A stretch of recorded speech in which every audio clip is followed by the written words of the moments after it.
नमस्कार, news bye scope देख रहे हैं आप। मैं हूं आपके साथ नवीन गुप्ता। टाटा सन्स के मानद चेयरमैन रतन टाटा का बुधवार रात मुंबई के एक अस्पताल में निधन हो गया। वो 86 साल के थे। 2 दिन पहले मीडिया में उनके बीमार होने की खबर आई थी। हालांकि उन्होंने एक पोस्ट में कहा था कि वे ठीक हैं और चिंता की कोई बात नहीं है। 28 दिसंबर 1937 को नवल और सोनू टाटा के घर जन्मे रतन टाटा के सफर की कुछ चीजें हम आपको बताते हैं। 86 साल की उम्र में रतन टाटा ने दुनिया को अलविदा कह दिया है। 28 दिसंबर 1937 को नवल और सोनू टाटा के घर उनका जन्म हुआ था और बचपन में ही रतन टाटा अपने माता पिता से अलग हो गए थे। 1981 में वो टाटा इंडस्ट्रीज के चेयरमैन नियुक्त किए गए और एक बड़ी जिम्मेदारी वहां से उन्होंने अपने जीवन में संभालना शुरू किया। 1981 में जब वो चेयरमैन बने, उसके बाद 1986 से 1989 तक एयर इंडिया के चेयरमैन के तौर पर भी उन्होंने काम किया। एयर इंडिया में भी अपनी सेवाएं दी और एक अच्छा कार्यकाल वहां पर भी देखने को मिला। 1991 में टाटा ग्रुप के चेयरमैन बने थे रतन टाटा। उसके बाद एयर इंडिया में सेवा देने के बाद वो टाटा ग्रुप के चेयरमैन बनाए गए थे 1991 में जेआरडी टाटा से टाटा ट्रस्ट और टाटा सन्स के अध्यक्ष का पोस्ट उन्होंने टेक ओवर किया। तो उनकी जिम्मेदारियां लगातार बढ़ती जा रही थीं।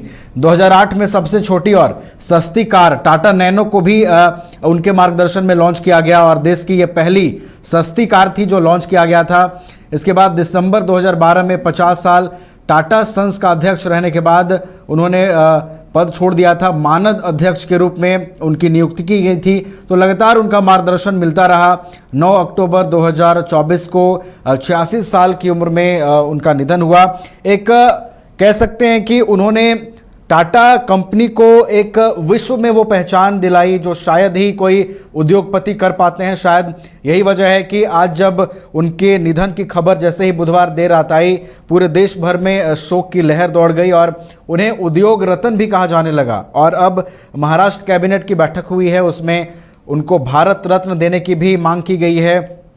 इससे पहले अगर हम आपको जानकारी दें तो रतन टाटा पद्म विभूषण से सम्मानित हो चुके हैं और अब उन्हें भारत रत्न भी दिए जाने की मांग हो रही है। विश्व में अगर टाटा कंपनी की आज इतनी बड़ी पहचान बन चुकी है तो इसके पीछे रतन टाटा ने एक महत्वपूर्ण और अग्रणी भूमिका निभाई थी।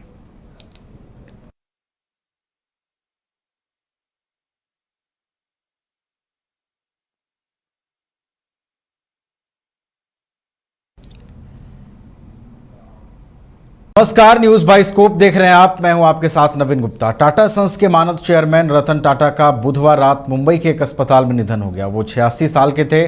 2 दिन पहले मीडिया में उनके बीमार होने की खबर आई थी। हालांकि उन्होंने एक पोस्ट में कहा था कि वे ठीक हैं और चिंता की कोई बात नहीं है। 28 दिसंबर 1937 को नवल और सोनू टाटा के घर जन्मे रतन टाटा के सफर की कुछ चीजें हम आपको बताते हैं। 86 साल की उम्र में रतन टाटा ने दुनिया को अलविदा कह दिया है।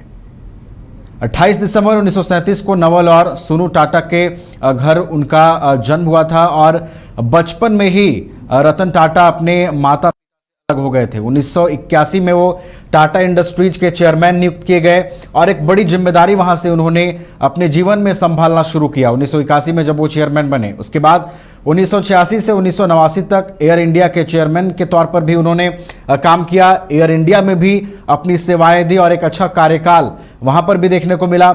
1991 में टाटा ग्रुप के चेयरमैन बने थे रतन टाटा। उसके बाद एयर इंडिया में सेवा देने के बाद वो टाटा ग्रुप के चेयरमैन बनाए गए थे 1991 में जेआरडी टाटा से टाटा ट्रस्ट और टाटा सन्स के अध्यक्ष का पोस्ट उन्होंने टेक ओवर किया। तो उनकी जिम्मेदारियां लगातार बढ़ती जा रही थीं। 2008 में सबसे छोटी और सस्ती कार टाटा नैनो को भी उनके मार्गदर्शन में लॉन्च किया गया और देश की यह पहली सस्ती कार थी जो लॉन्च किया गया था। इसके बाद दिसंबर 2012 में 50 साल टाटा सन्स का अध्यक्ष रहने के बाद उन्होंने पद छोड़ दिया था। मानद अध्यक्ष के रूप में उनकी नियुक्ति की गई थी, तो लगातार उनका मार्गदर्शन मिलता रहा।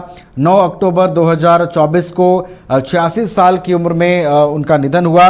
एक कह सकते हैं कि उन्होंने टाटा कंपनी को एक विश्व में वो पहचान दिलाई जो शायद ही कोई उद्योगपति कर पाते हैं। शायद यही वजह है कि आज जब उनके निधन की खबर जैसे ही बुधवार देर रात आई, पूरे देश भर में शोक की लहर दौड़ गई और उन्हें उद्योग रत्न भी कहा जाने लगा। और अब महाराष्ट्र कैबिनेट की बैठक हुई है, उसमें उनको भारत रत्न देने की भी मांग की गई है। इससे पहले अगर हम आपको जानकारी दें तो रतन टाटा पद्म विभूषण से सम्मानित हो चुके हैं और अब उन्हें भारत रत्न भी दिए जाने की मांग हो रही है। विश्व में अगर टाटा कंपनी की आज इतनी बड़ी पहचान बन चुकी है तो इसके पीछे रतन टाटा ने एक महत्वपूर्ण और अग्रणी भूमिका निभाई थी।